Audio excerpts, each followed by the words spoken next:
Ready for another chord? Welcome to Guitar Chords Info Stream Phase 2 Preparatory Chords Part 13. Well, you may end up with a new chord out of this video, but if not, you'll definitely have a direction to head in, as I'll prove. What I want to show you in this video is something else that you can do with the G6 chord that you learned in the previous video.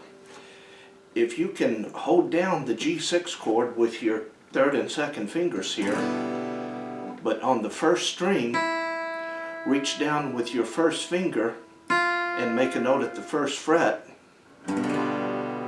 you'll be playing a chord called G7th. So that's just like the G6th, but you'll put your first finger down on the first string. And the G7th chord, that's a pretty important basic chord, and I realize that some of you may not be able to do it yet because it'll have your fingers spread out a little bit further than what you're accustomed to at this point. But if you can do your G7th chord, then of course you want to spend some time strumming it, and also spend some time resolving the G7th chord back to C major 7, and that would be G7 and C major 7. Now if you can't do the G7th chord at this point, that's no worries, because you'll get it eventually. And don't think that because someone else may be able to do it and you can at this point that they're getting ahead of you. Well, they may have surged a little bit ahead at this point, but that's no sign that you won't overtake them somewhere down the line. They may come up against something that they can't do right away, but you're doing with relative ease.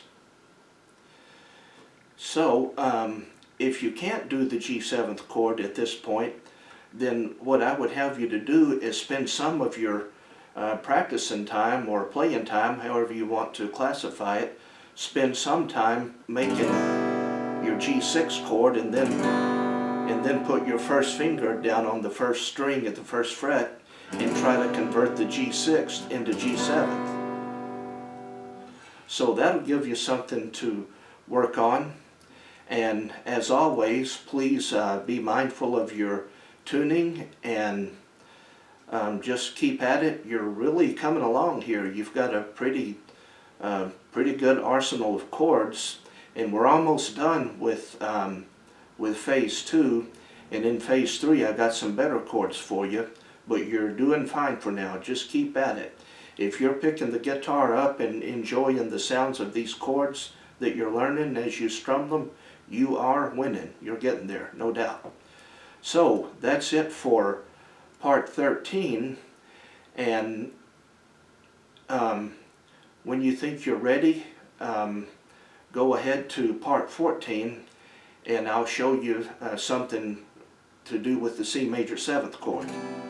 So that's it for Part 13. See you in Part 14.